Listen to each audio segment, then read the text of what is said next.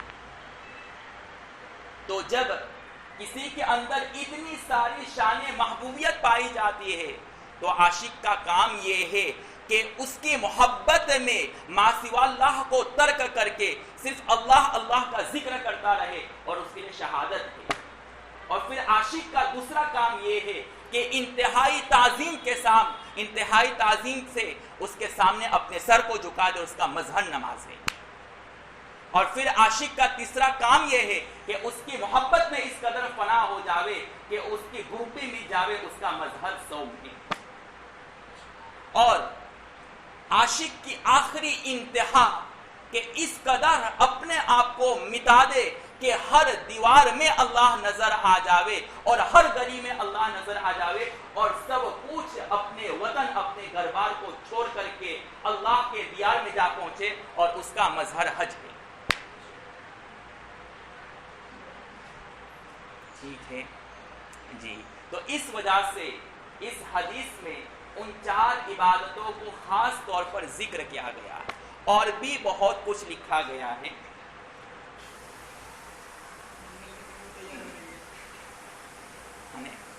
جی پھر محبوب کے در پر پہنچنے کے لیے 4 چیزیں ایسی ہوتی ہے جو انسان کے لیے رکاوٹ بنتی ہے. تکبر، حرص، لالچ، انانیت، بخل اور کنجوسی. تو ان تمام عبادتوں کے ذریعے سے ان برے امراض اور اخلاق رذیلہ کو دور کر دیا گیا. انسان کے اندر آگ ہے، آگ سے بنا ہوا ہے، اور آگ کی خاصیت کیا ہے؟ تکبر. اس قدر تکبر ہے کہ آپ موم بتی کو یوں نیچے کر دیں گے پھر بھی آگ اوپر جائے گی.